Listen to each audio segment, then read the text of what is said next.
Good morning students. आज मैं आप लोगों के सामने मुगल काल का एक टॉपिक लेकर आए हैं। इसका नाम है मुगल काल के सैन्य व्यवस्था और मनसबदारी पर, और साथ में एक चीज और इसमें जोड़ेंगे, जागीरदारी पर। जागीरदारी पर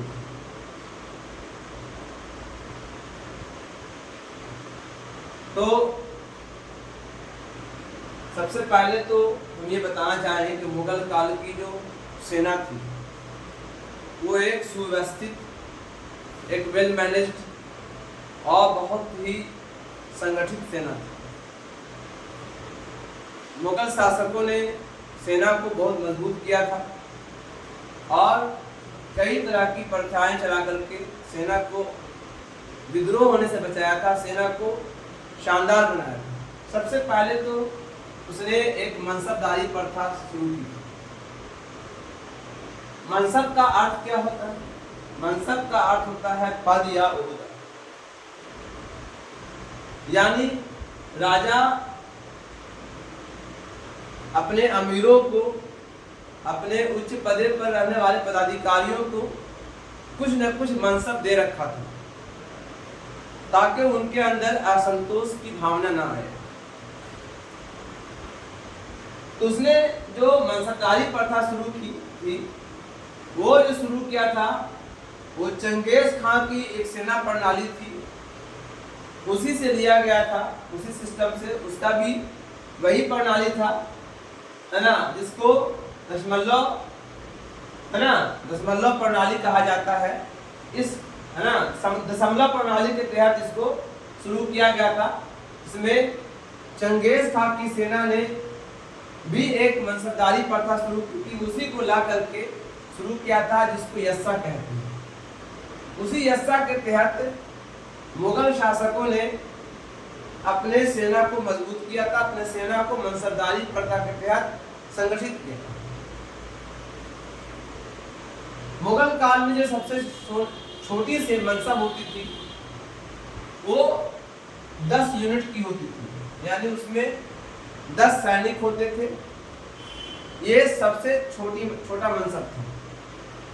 और सबसे बड़ा मनसब था 10,000 का, शुरुआत में, बिगनिंग में। बाद में इसे 12,000 का कर दिया गया था। और जहांगीर के समय मनसबदारी प्रथा में 40,000 मैक्सिमम कर दिया गया था। मनसबदारी प्रथा जो प्रिंसेस को मिलते थे, राजकुमारों को मिलते थे।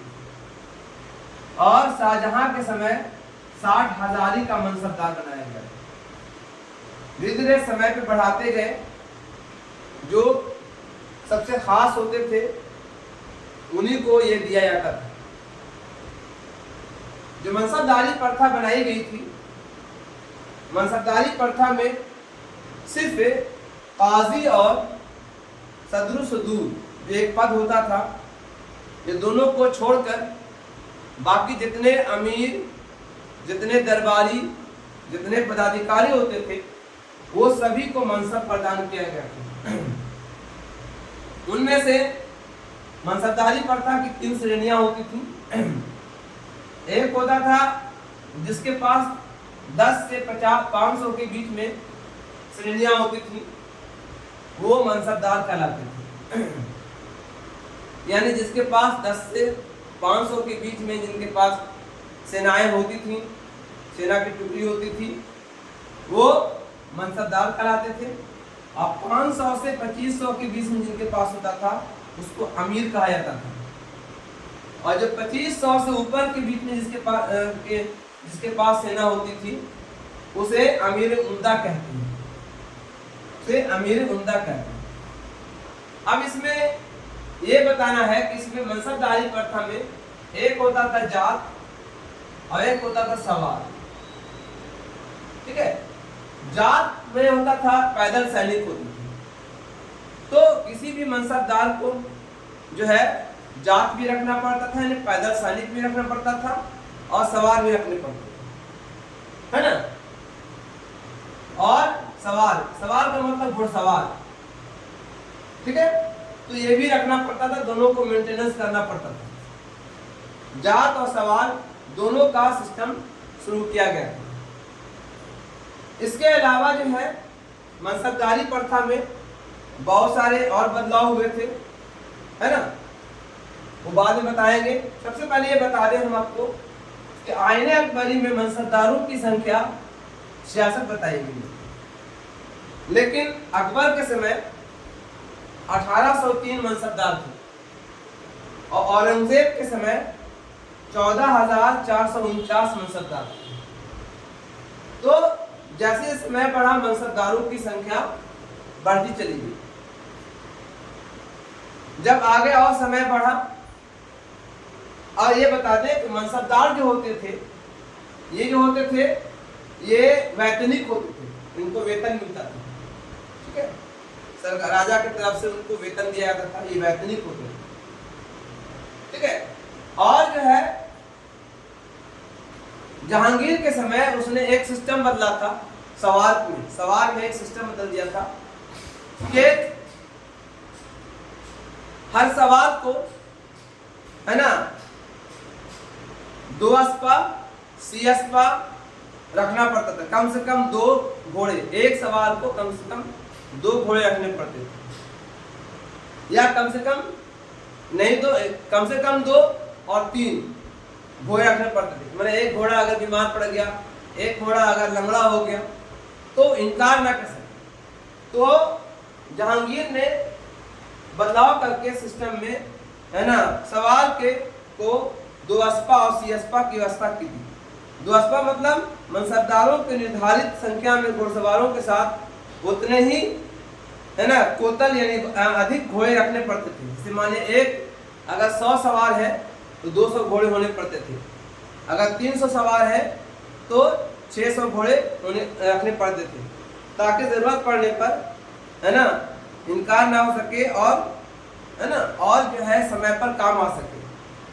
इसके अलावा और भी कई शुरुआत हुई थी।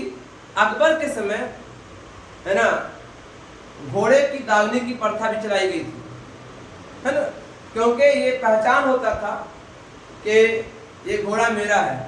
तो घोड़े की दागने की प्रथा शुरू की गई थी, है ना। उसके लिए अकबर ने स्पेशल एक विभाग खोला था, उसका नाम था दागे महाली।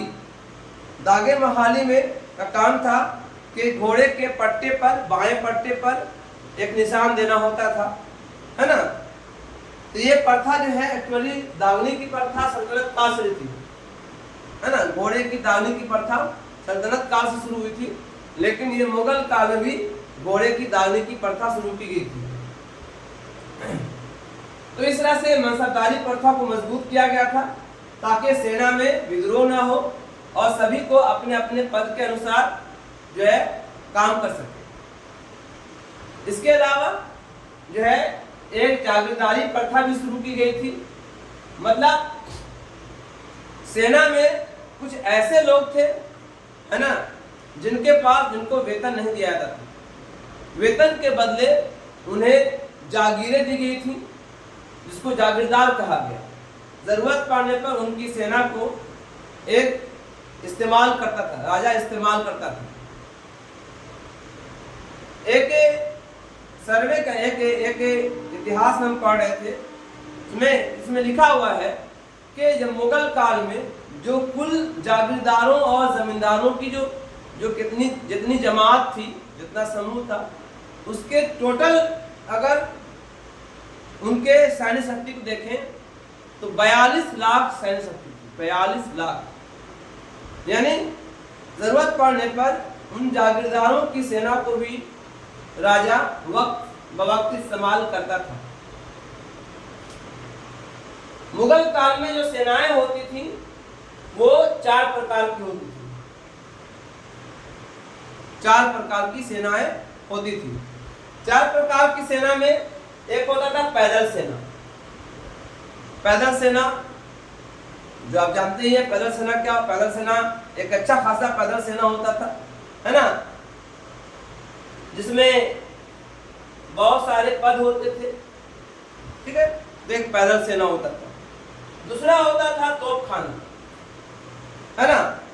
तोपखाना जो होता था, है ना, जो उसके लिए स्पेशल डिपार्टमेंट था मीर आतिशी, है ना, उसके अध्यक्ष मीर आतिशी कहलाते थे, या दरोगा तोपखाना कहा जाता था, है ना। 3 तरह के तोप होते थे। एक तोप जो हाथियों पर लगाए गए थे, उसका नाम था गजनाल, और एक तोप जो है सैनिक ले जाते थे, उसका नाम था नरनाल, और एक तोप जो था ऊंट पर ले जाते थे, उसका नाम था सुतरनाल। इस तरह से अकबर के काल में तोपखाना जो होता था, तोपों को 3 तरह से ढोया जाता था, ठीक है। तो तोप में जो थे दस्ती होते थे तोप के, जिसमें भारी भारी तोपें होती थी और कुछ हल्के तोपें भी होती थी। इसके अलावा एक घोड़सवार सेना थी। घोड़सवार जो है जो घोड़े की सवारी, जिसमें अस्त्र शस्त्र द्वारा लैस होते थे। इसके अलावा एक सेना और थी, हाथी सेना। हाथी सेना जिसमें अकबर हाथियों का बड़ा शौकीन था, है ना। अकबर के शासन काल में लगभग 1800 हाथी थे, तो उन 1800 हाथियों को भी इस्तेमाल किया जाता था सेना में, तो हस्ती सेना कहा जाता था उसको। इसके अलावा एक सेना और थी, इसका नाम था जल सेना, ठीक है। एक इतिहासकार के अनुसार मुगल काल में लगभग जो है 1600 से 1800 के बीच में नावें पाई जाती थी, जो नावों के जरिए से वो लोग जो है समुद्र का सफर में समुद्री सैनिक बनाते थे, जो जिससे बॉर्डर के सुरक्षा की जाती थी। तो इस तरह से मुगल काल में सेना को बहुत ही अच्छी तरह से सजाया गया था, अरेंज किया गया था, है ना। जागीरदारों को जो है जमीनें दी गई थी। जागीरदार जो है जमीनों से अपना अनाज उगाते थे और समय समय पे राजा को खुश रखते थे, और समय समय पर राजा उनकी सेनाओं को इस्तेमाल भी कर सकते थे। मुगल काल में कुछ खास सेनाएं भी होती थी। कुछ खास सेनाएं जैसे किले की रक्षा करने वाली सेना होती थी, है ना। कुछ सेना ऐसी होती थी जो पूरक यानी दाखिली जरूरत, वो अभी बैरक में रहते थे, जरूरत पड़ने पर उसको इस्तेमाल किया जाता था। इस तरह से कुछ और भी सेनाएं होती थी जो किले की रक्षा करने वाले होते थे, माने हरम की रक्षा करने वाले होते थे।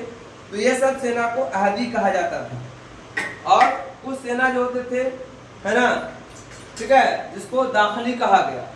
इस तरह से अकबर काल में और मुगल काल में सेना को बहुत अच्छे से सजाया गया था, ताकि साम्राज्य के विस्तार में आसानी हो। तो मैंने आज आप लोगों के सामने बताया मनसबदारी प्रथा और जागीरदारी प्रथा और सेना के व्यवस्था कैसे होती थी, सैन्य व्यवस्था कैसी थी, इसी को मैंने आपके सामने बताया। इस वीडियो को यहीं पर अंत करते हैं। Thank you. इस वीडियो को लाइक कीजिए, सब्सक्राइब कीजिए, शेयर कीजिए।